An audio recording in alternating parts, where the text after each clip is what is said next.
Welcome to this new podcast series titled Talking Book Publishing with Steve and Tara.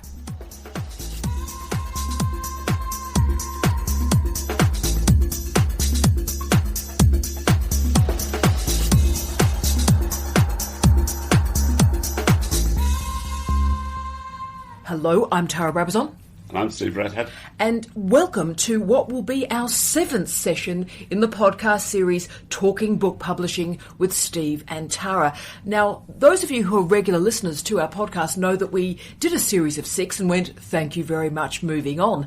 But we've had, to say, extraordinary, really incredible feedback through all sorts of social media so far, with people saying thank you so much, and I'd really like to thank everybody for the amazing feedback they've given us, actually.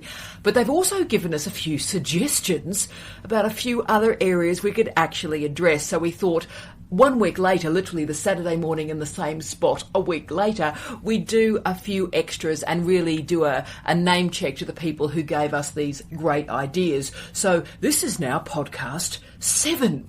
And the suggestion for this topic came from one of my dear former colleagues at Central Queensland University, who she's still in Queensland, the wonderful Jackie Ewart, incredible scholar, fantastic on community media and radio in particular, and a wonderful and, can I say, prolific writer and an outstanding teacher.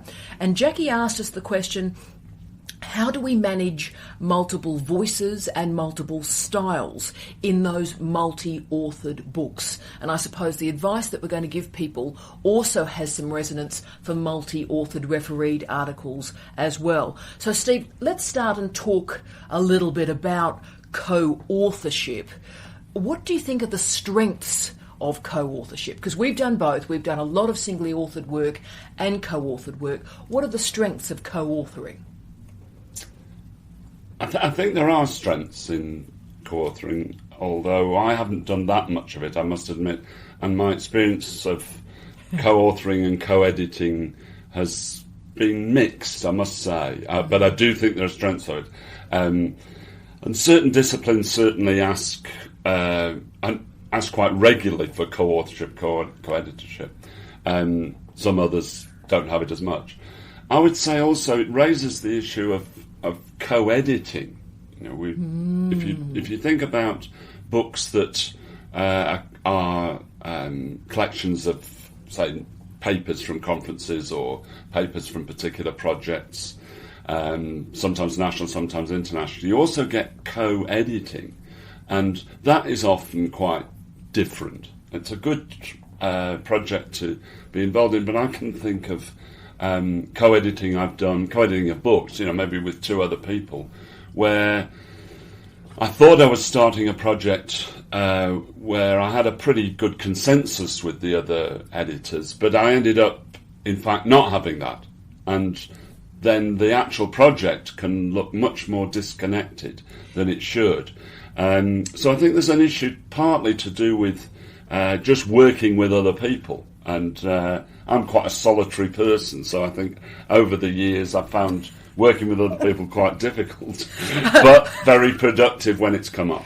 Right, now that's interesting, and therefore can I just say thank you for marrying me, oh solitary creature. Steve, I have a rule of thumb, and of course probably about 85 to 90% of my work has been singly authored, and maybe it's the same with you. Yeah. But how I make the decision to co-author, and of course my book that's about to be out in 6 weeks is co-written with Bryn and Mick, so yes. A big hi to Mick Winter and Bryn Gandy. And I made the decision in that case to co-author because I did not have the content expertise in some other areas. So how I justified is if I know a certain amount, but my content knowledge is bounded, and these other people I know in my life who I trust and respect have a synergetic content expertise, and we can find a way to structure it that looks great, then I think that's an amazing project. So, for example, Digital Wine, written with Bryn and Mick, I could not have written that on my own.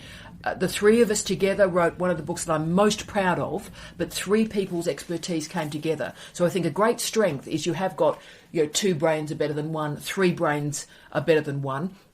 And I think another co-authored article in that case that I wrote with Leanne, McRae, Felicity Cole, and also Mike Kent, and a big hi to all those guys. If you remember, guys, we wrote on the iPodification of popular music, and we all had very specific expertise and came together. So from my perspective, co-authoring is terrific, as long as there's a bit of an overlap, but not too much, and you're all bringing something, hopefully equally, to the project. Yeah. I think the issue of equally is very important, because very often when you are co-authoring, or in fact co-editing, you're in perhaps a different relationship in a hierarchy to those people. And I think that's one of the difficulties. So there's lots of strengths of co-authoring and co-editing, but the fact is very often that you are going to be in an unequal relationship, and maybe sometimes part of the dissatisfaction is that you don't feel that you're contributing as much as the other person or people. Yeah, and look, mate, I'll loop back into that in a second, I think, about that equality, inequality, the flat, the hierarchy. I think we'll come back in a sec. But I just wanted particularly to log the weaknesses or the challenges of this as well. And as you've said, you could have people on different timetables who are committing to something and don't go the full way with you, and then they've signed a contract and they're in the gig, and you have to continue with them even though they're doing no work, to be honest. What other weaknesses or challenges have you seen? I think it's very often just the issues to do with collaboration in general, and collaboration in academia, because it's such a competitive place, and very often if you're a young academic, your career depends on some of these things. It does. The collaboration is a difficult thing. Collaboration in itself is a difficult thing, and that's why I've become grumpy of New South Wales and written on my own. You've always been grumpy of New South Wales, even when you're in Manchester.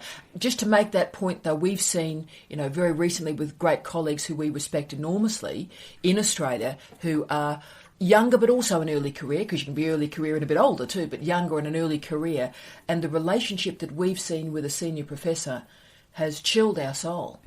So I think for early career researchers, make sure you've got an exit route, guys. And by that I mean, if it's not working, really have a few records on your hard drive about what is yours and what is theirs. And if it's not working, really do an amicable, transparent separation, I think. But you can learn a tremendous amount. Yes. And I think particularly if the collaboration works, you can learn a tremendous amount, not just in terms of content, but how to write, how to deal with referees, and the more senior people can often deal with that very well. Yeah. So I think there are tremendous strengths as well as pitfalls. I agree with all of that. And last question, therefore, how we manage the diversity of voices. And I'll take this one over for a second, because it's coming off your point about having a flat hierarchy, if you like, or having a hierarchy. So how power operates in co-authoring. Yeah. So how I do it is as follows, and I've always done it this way, whether it's with my PhD students, my former PhD students, or colleagues I work with.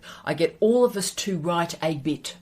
So right from the start, we have a meeting, you write this bit, you write this bit, you write this bit, off we go, let's come back in 2 weeks and see what we've got. So we do that then, so that's the equitable bit. We all do a bit. And so we've all written, it's equal, it's great. Then what I do is I then take those bits and I knit them into a coherent article. So in other words, I've taken these bits with the 4 authors on it, or 3 or 2, and then I pretend I'm editing my own work. So they're all knitted into a seamless piece, and then I pretend it's mine. And therefore I am as hard on anybody else's prose as I am my own. And Jackie, in that way, that's how I create a unified voice. The unified voice comes from editing. It doesn't come from the initial writing, I think. So that's when you can have a flat structure and everyone does something equal. But I would argue one of the 2, one of the 3, one of the 4 has to front up and actually knit it together and edit it really hard, edit it in a really difficult way to make it all fit together as a whole. What do you think? I think the editing is absolutely crucial. I think you're right. If you've then got 3 people, say, co-editing that multi-authored project, though, then you've got more and more difficulties of getting that singular voice. Look, I agree. So, I mean, that might be a point for our colleagues out there listening to really think about. The co-authoring, as you've said, in some paradigms, social science, for example, education, sports studies, leisure studies, the diversity of writers is very, very common.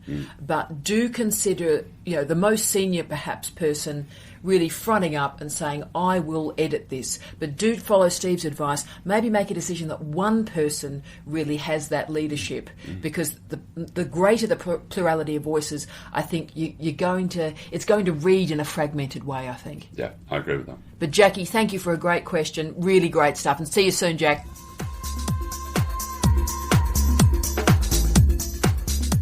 Thank you for listening to this podcast series on talking book publishing with Steve and Tara.